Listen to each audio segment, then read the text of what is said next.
A+Rooമിലേക്ക് സ്വാഗതം. ഒരു സബ്സ്ക്രൈബർ, അദ്ദേഹത്തിൻ്റെ പേര് സദാശിവൻ എന്നാണ്.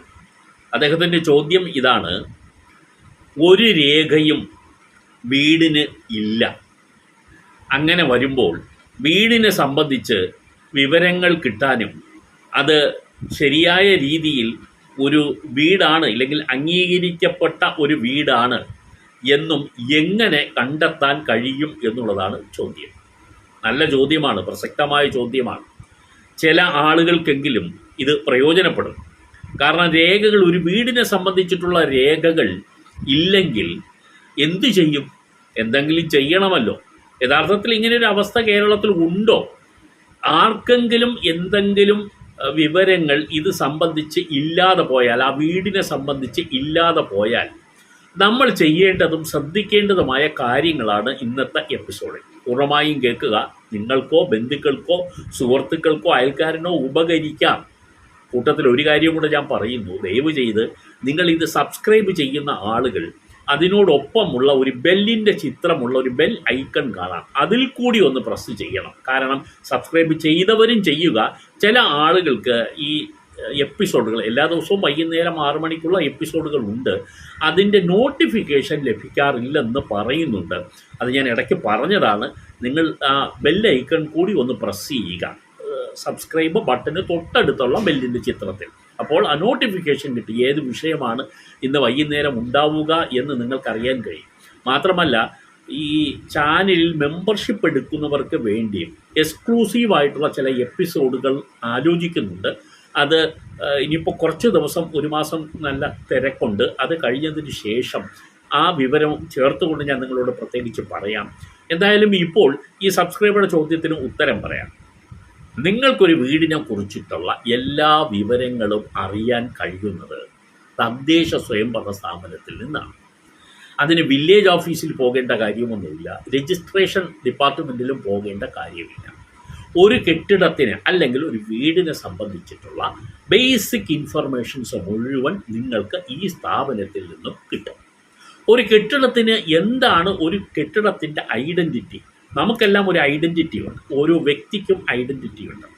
അതുപോലെ ഒരു ബിൽഡിങ്ങിനും, അത് വീടായിക്കോട്ടെ, ഒരു വ്യവസായ സ്ഥാപനമായിക്കോട്ടെ, ഒരു ചെറിയ ഷോപ്പായിക്കോട്ടെ, ഏതിനായാലും അതിനും ഒരു ഐഡൻറ്റിറ്റി ഉണ്ട്. അതിനും ഒരു, ശരിക്കും പറഞ്ഞാൽ ഒരു ബ്രാൻഡ് നെയിം എന്ന് പറയും. നമുക്കൊരു പേരുണ്ടല്ലോ, നമുക്ക് പേരുണ്ട്. ഓരോ വ്യക്തിക്കും ഓരോ പേരുണ്ട്. നിങ്ങൾക്ക് പേരുള്ളതുപോലെ നിങ്ങളുടെ വീടിനും ഒരു പേരുണ്ടെന്ന് കരുതുക, സങ്കല്പിക്കുക. ആ പേര് ആ ബിൽഡിങ്ങിൻ്റെ നമ്പറാണ്. കെട്ടിട നമ്പർ, ബിൽഡിംഗ് നമ്പർ എന്ന് പറയും, ഹൗസ് നമ്പർ എന്ന് പറയും. ആ നമ്പറാണ് യഥാർത്ഥത്തിൽ ആ വീടിൻ്റെ ഐഡൻറ്റിറ്റി. ഒരു കെട്ടിട നമ്പർ ഉണ്ടെങ്കിൽ അവിടെ ആ കെട്ടിടത്തിന് നിങ്ങളെ സംബന്ധിച്ചിടത്തോളം നിങ്ങൾ ആദ്യത്തെ സേഫ്റ്റി കോർണർ കഴിഞ്ഞിരിക്കുന്നു. നിങ്ങൾ സേഫായി, കെട്ടിടത്തെ സംബന്ധിച്ചിടത്തോളം സേഫായി. കെട്ടിട നമ്പറുണ്ട്. ആ കെട്ടിട നമ്പർ നിലവിൽ ആ കെട്ടിട നമ്പർ ഉള്ളതാണോ? ആ കെട്ടിട നമ്പർ തദ്ദേശ സ്വയംഭരണ സ്ഥാപനത്തിൻ്റെ രജിസ്റ്ററിൽ ഉള്ളതാണോ? അതിൽ എന്തൊക്കെയാണ് ചേർത്തിരിക്കുന്നത്? ഇതെല്ലാം എങ്ങനെയാണ് എന്ന് ഞാൻ പറഞ്ഞു തരാം. ഇതിനെ സംബന്ധിച്ച വിവരങ്ങൾ ഉള്ളത് ഈ തദ്ദേശ സ്വയംഭരണ സ്ഥാപനങ്ങളായ നിങ്ങളുടെ കെട്ടിടം എവിടെയാണോ ഉള്ളത് അവിടുത്തെ പഞ്ചായത്താണെങ്കിൽ അവിടെ, മുനിസിപ്പാലിറ്റി ആണെങ്കിൽ അവിടെ, കോർപ്പറേഷൻ ആണെങ്കിൽ അവിടെ. ഇത് മൂന്നുമാണ് തദ്ദേശ സ്വയംഭരണ സ്ഥാപനങ്ങൾ എന്ന് പറയുന്നത്. ഇംഗ്ലീഷിൽ എന്ത് പറയും? ലോക്കൽ സെൽഫ് ഗവൺമെൻറ് എന്ന് പറയും, LSG എന്ന് ചുരുക്കപ്പേരിൽ പറയും. അത് പ്രാദേശിക ഗവൺമെൻറ്റുകളാണ്, പ്രാദേശിക സർക്കാരുകളെന്നാണ് പറയുന്നത്. ആ പ്രദേശത്തെ ഒരു മിനി സർക്കാരാണ് ഈ സ്ഥാപനങ്ങൾ. സർക്കാരിന് അവരുടെ മേൽ നിയന്ത്രണമുണ്ട്, പക്ഷേ എന്നാലും അങ്ങനെയാണ് പൊതുവെ ഈ ഭരണഘടനയുടെ 73-74 ഭേദഗതിക്ക് ശേഷം ഇതിൻ്റെയൊക്കെ ഒരു എസ്റ്റാബ്ലിഷ്മെൻറ്റിൽ വളരെ വലിയ പ്രാധാന്യം കൈവന്നിട്ടുണ്ട് ഇവർക്കെല്ലാം. പ്ലാൻ ഫണ്ടിൻ്റെ ഏകദേശം 40% ഇവർക്കാണ് വരുന്നത്. അത് വേറൊരു വിഷയമാണ്, ഇതിലേക്ക് വരാം. അപ്പോൾ തദ്ദേശ സ്വയംഭരണ സ്ഥാപനങ്ങളിലെ അസസ്മെൻറ്റ് രജിസ്റ്ററിൽ എന്തൊക്കെ കാണും?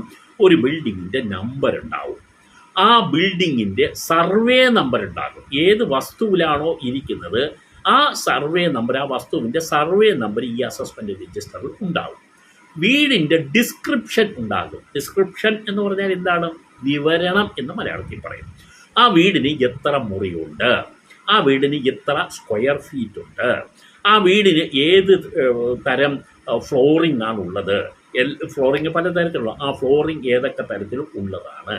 ഇങ്ങനെ ആ വീടിനെ സംബന്ധിച്ചിട്ടുള്ള വിവരങ്ങൾ, അത് ടൈൽഡ് ആണോ, അല്ലെങ്കിൽ അത് ടെറസ്ഡ് ആണോ, അത് സിംഗിൾ സ്റ്റോറീഡ് ആണോ, ഡബിൾ സ്റ്റോറി, ഇതെല്ലാം ആ വീടിനെ സംബന്ധിച്ചിട്ടുള്ള അസസ്മെൻറ്റ് സമയത്തെ വിവരങ്ങളായിരിക്കും കേട്ടോ. അത് ഞാൻ ആദ്യമേ പറയാം. ഇപ്പോൾ 25 വർഷം മുമ്പുള്ളൊരു വീട് അന്ന് അസസ് ചെയ്തു. അസസ് എന്ന് പറഞ്ഞാൽ ടാക്സിന് വേണ്ടി, പ്രോപ്പർട്ടി ടാക്സിന് വേണ്ടി അസസ് ചെയ്തു.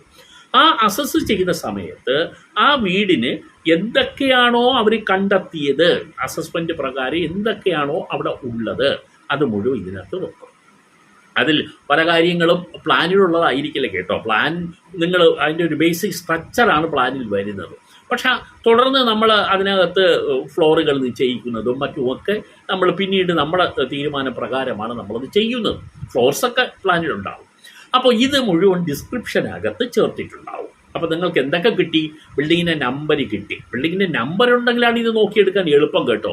അല്ലാതെ അവിടെ പോയി വാർഡെങ്കിലും നിങ്ങൾ അറിയണം, ഇല്ലെങ്കിൽ തൊട്ടടുത്ത വീട്ടിൻ്റെ നമ്പർ നിങ്ങൾ എഴുതിക്കൊണ്ട് പോകണം. അപ്പോൾ സമീപത്ത് നിങ്ങളുടെ പേരിൽ ഉണ്ടോ ഇല്ലയോ എന്ന് അറിയാം.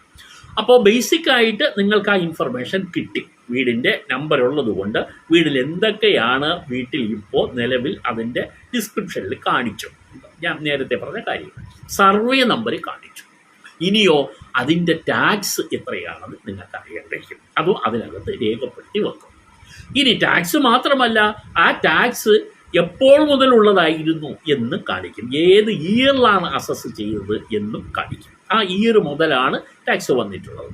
ഇനി ടാക്സ് അപ്ഡേറ്റ് ചെയ്ത് അടച്ചിട്ടുണ്ടോ എന്നുള്ളത് അസസ്മെൻറ്റ് രജിസ്റ്ററിൽ മിക്കവാറും സാധ്യത കുറവാണ്. കാരണം കൃത്യമായ പോസ്റ്റിംഗ് ഉണ്ടായാൽ അസസ്മെൻറ്റ് രജിസ്റ്ററിനകത്ത് ആ പോസ്റ്റിംഗ് ഉണ്ടായി എന്ന് വരില്ല. അപ്പോൾ ചിലപ്പോൾ അപ്ഡേഷൻ വന്നിട്ടുണ്ടെങ്കിൽ നിങ്ങൾക്ക് അറിയാം, ഇല്ലെങ്കിൽ ഹാഫ് ഇയർ ടാക്സ് എത്രയാണെന്ന് നിങ്ങൾക്ക് അറിയാൻ കഴിയും. ഇനി മറ്റൊന്ന്, ഇതിപ്പോൾ ആരുടെ പേരിലാണ് ഈ കെട്ടിടം സ്ഥിതി ചെയ്യുന്നതെന്ന് നിങ്ങൾക്ക് അവിടെ അറിയാൻ കഴിയും. പേര് ആരുടേതാണ്. പേര് മാറിയിട്ടുണ്ടെങ്കിലോ, ഒരു വീടുണ്ട്, ആ വീടിന് പല വട്ടങ്ങളിലായി 10 കൈമാറ്റം നടന്നിട്ടുണ്ട്. 5 കൈമാറ്റം, 3 കൈമാറ്റം, 4 കൈമാറ്റം. ഓരോ കൈമാറ്റവും അവിടെ എഴുതിയിട്ടുണ്ടാവും. ജമമാറ്റം എന്നാണ് ഇത് പറയുക, ചേഞ്ച് ഓഫ് രജിസ്റ്ററി. പേര് മാറുന്നതിനെയാണ് ചേഞ്ച് ഓഫ് രജിസ്റ്ററി എന്ന് പറയാം. ഓണർഷിപ്പ് ചേഞ്ച് എന്നും പറയും. ഉടമസ്ഥാവകാശം മാറുന്നു. അത് ഓരോരുത്തരുടെ പേരിലും ആരുടെയൊക്കെ പേരിൽ മാറ്റിയിട്ടുണ്ടോ അവർ അപേക്ഷ കൊടുത്ത് മാറ്റിയിട്ടുണ്ടെങ്കിലേ വരൂ കേട്ടോ, ഇല്ലെങ്കിൽ വരില്ല. പല ആളുകളും ചിലപ്പോൾ ഇതൊന്നും ചെയ്യാറില്ല. അത് ഞാൻ എങ്ങനെയാണത് ചെയ്യേണ്ടതെന്ന് മറ്റൊരു എപ്പിസോഡിൽ പറയാം. അപ്പോൾ ചേഞ്ച് ഓഫ് രജിസ്റ്റർ നടത്തിയിട്ടുണ്ടെങ്കിൽ അത് അതിനകത്ത് കിട്ടാം.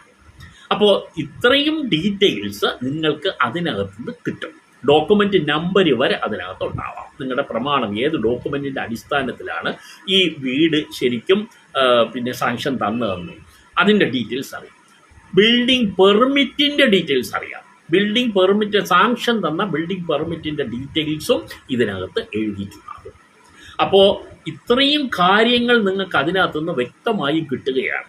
ഏതൊക്കെയാണ് ഒന്നും കൂടി ഞാൻ ആവർത്തിക്കാം. ബിൽഡിങ്ങിൻ്റെ number, survey number, block number, ഡോക്യുമെൻറ്റിൻ്റെ നമ്പർ, ബിൽഡിംഗ് പെർമിറ്റിൻ്റെ ഡീറ്റെയിൽസ്, വീടിൻ്റെ ഡിസ്ക്രിപ്ഷൻ, വീടിൻ്റെ ടാക്സ്, ഓണർഷിപ്പ് ചേഞ്ച് ചെയ്തിട്ടുണ്ടെങ്കിൽ അതിൻ്റെ വിവരങ്ങൾ, ഇത് എല്ലാം 1 by 1 ആയിട്ട് ഈ രജിസ്റ്ററിനകത്ത് ഉണ്ടാകും.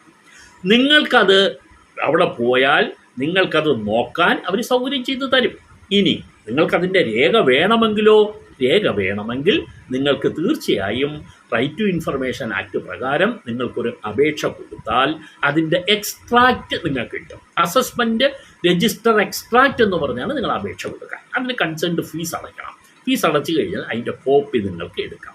ആവശ്യം ഉണ്ടെങ്കിൽ എടുത്താൽ മതി. ഇല്ലാതെ പറഞ്ഞ് നമ്മൾ എടുക്കേണ്ട കാര്യമുണ്ടെന്ന് ഞാൻ പറയില്ല. ആവശ്യമുള്ള പലരും, ഞങ്ങളിപ്പോൾ കേസിന് വേണ്ടി ഇപ്പോൾ ട്രിബ്യൂണലിൽ നിരവധി കേസുകൾ ഞങ്ങളുടെ ഓഫീസ് ചെയ്യുന്നുണ്ട്. അതിലേക്ക് വേണ്ടി നമ്മൾ അസസ്മെൻറ്റ് ഡീറ്റെയിൽസ് എടുക്കും. അതിൽ നിന്ന് ഗുണപ്പെടുന്ന ഒരുപാട് കാര്യങ്ങൾ കിട്ടാറുണ്ട്, പല ആളുകൾക്കും അറിയാത്ത. എന്നാൽ നമ്മുടെ കേസാവശ്യത്തിലുള്ളതെല്ലാം അതിൽ നിന്ന് നമ്മൾ എടുക്കാറുണ്ട്. അതൊരു ഇൻഫർമേഷൻ കൃത്യമായും കിട്ടുന്നതാണ്. കാരണം അതിൽ നിന്ന് പിന്നെ ലോക്കൽ ബോഡിക്ക് മാറാൻ പറ്റത്തില്ല. അത് എങ്ങനെയാണെന്നുള്ളത് ഞാൻ മറ്റൊരു എപ്പിസോഡിൽ പറയും. എല്ലാം കൂടി പറഞ്ഞ സമയം പോകും. ഒരുപാട് കാര്യങ്ങൾ റിലേറ്റഡായിട്ട് ഉണ്ട്. ഇതുമായി ബന്ധപ്പെട്ട് നിരവധി കാര്യങ്ങളുണ്ട്. നിങ്ങളെ ആർക്കെങ്കിലും നിങ്ങളെ പരാജയപ്പെടുത്താൻ, നിങ്ങളെ വഞ്ചിക്കാൻ, നിങ്ങളെ തെറ്റിദ്ധരിപ്പിക്കാൻ, മിസ്ഡയറക്റ്റ് ചെയ്യാൻ ഒന്നും കഴിയാത്ത തരത്തിലുള്ള കാര്യങ്ങൾ ഈ ചാനൽ ഒന്നിന് പിന്നാലെ ഒന്നായി നിങ്ങളെ ധരിപ്പിച്ചു കൊണ്ടിരിക്കുന്നുണ്ട്. ഇനിയും അത് തുടരും. നിങ്ങളെ സംബന്ധിച്ചിടത്തോളം നിങ്ങൾ ഒരു റൈറ്റ് ഇൻഫർമേഷൻ ഗാദർ ചെയ്യുന്ന ഒരു വ്യക്തിയായി നിങ്ങളെ മാറ്റുക എന്നുള്ളതാണ് ഞങ്ങളുടെ ചാനൽ ലക്ഷ്യമാക്കുന്നത്. വീടിൻ്റെ കാര്യത്തിലായാലും വ്യക്തിവിവരങ്ങളുടെ കാര്യത്തിലായാലും സാമ്പത്തിക കാര്യത്തിലായാലും സർക്കാരിൽ നിന്നുള്ള ധനസഹായത്തിൻ്റെ കാര്യത്തിലായാലും എല്ലാം നിങ്ങളൊന്ന് അപ്ഡേറ്റ് ചെയ്യിപ്പിച്ചെടുക്കുക. ഈ ചാനൽ അതിൻ്റെ ലക്ഷ്യം കൈവരിച്ചു കൊണ്ടിരിക്കുന്നുണ്ട്. നിരവധി ആളുകളുടെ കമൻറ്റ് കാണുമ്പം സന്തോഷം തോന്നുന്നുണ്ട്. പക്ഷേ ഒരു കാര്യം കൂടി സങ്കടകരമായി പറയാറുണ്ട്. ആളുകളൊക്കെ തന്നെ ഒരുപാട് ഞാൻ ചോദ്യങ്ങൾക്ക് ഉത്തരം കൊടുത്തുകൊണ്ടിരിക്കുന്നതാണ്. കൊടുത്താൽ പോലും ഒരു നന്ദി പോലും പറയില്ല. എന്താണ് നമ്മുടെ ആളുകൾ ഇങ്ങനെയൊക്കെ ആയി പോകുന്നത്? അപ്പോൾ ഞാൻ മഹാഭാരതത്തിൽ ഏകദേശം നല്ല നല്ല നല്ല കാര്യങ്ങൾ പറയുന്ന ഒന്നാണ് മഹാഭാരതം. കർമ്മം ചെയ്യുക, ഫലം ഇച്ഛിക്കാതിരിക്കുക. ഞാൻ അങ്ങനെയൊക്കെ തന്നെയാണ്. എങ്കിലും ഒരു മനുഷ്യനല്ലേ, നമുക്ക് തോന്നൂലേ കുറേ ലൈക്ക് കിട്ടിയിരുന്നെങ്കിൽ. ഇതെല്ലാം കാര്യം ഞാൻ പറഞ്ഞു കൊടുക്കുന്നു. എൻ്റെ തിരക്കുകൾക്കിടയിൽ സമയം കണ്ടെത്തി ഞാൻ ഇത് ചെയ്യുന്നുണ്ട്. അതിന് ഒരു ലൈക്ക് ചെയ്യാനോ ഒരു നല്ല കമൻ്റ് ഇടാനോ ഇത് അങ്ങനെയൊന്നുമില്ല. ചോദ്യം ചോദിക്കാൻ ഒരുപാട് ആളുകളുണ്ട്. പക്ഷെ ഇതുപോലെ ചില ആളുകൾ കൃത്യമായി നോക്കിയിട്ട് നന്നായിരിക്കുന്നു, വളരെ ഇൻഫോർമേറ്റീവാണ് എന്നൊക്കെ പറഞ്ഞ് തുടരണം എന്നൊക്കെ പറഞ്ഞ് കാണുമ്പോൾ നമുക്ക് വളരെ സന്തോഷമാണ്. നമുക്കതൊക്കെ നല്ല കാര്യങ്ങളല്ലേ. ഏത് മനുഷ്യനാണ് അതിൽ സന്തോഷിക്കാത്തത്? നല്ലത് പറയുന്നെങ്കിൽ ഞാൻ സത്യം നിങ്ങളോട് പറയാം, കൂട്ടത്തിലെന്ന് പറയുന്നില്ലല്ലോ. ഒരു ഹോട്ടലിൽ കയറി ചായ കുടിച്ചാൽ ചായ നല്ലതാണെങ്കിൽ ഞാൻ പറയും നല്ല ചായ കേട്ടോ എന്ന് പറയും. അങ്ങനെ പറയുമ്പോൾ ഈ ചായ ഉണ്ടാക്കുന്ന ആളിൻ്റെ മുഖത്തെ ഒരു സന്തോഷം കാണും. അത് ഞാൻ മുമ്പൊരു എപ്പിസോഡിൽ പറഞ്ഞിട്ടുണ്ട്. മുമ്പ് ഞാൻ വയനാട്ടിൽ പോയപ്പോൾ വർഷങ്ങൾക്ക് മുമ്പ് ഒരു ചായക്കടക്കാരനോട് ഞാനത് പറഞ്ഞതാണ്, ഒരു വിസിറ്റിങ്ങിന് പോയ സമയത്താണ്. പക്ഷേ പിന്നീട് വർഷങ്ങൾ കഴിഞ്ഞ് അവിടെ പോയപ്പോഴും അയാൾ എന്നെ ഓർത്തിരിക്കുന്നു.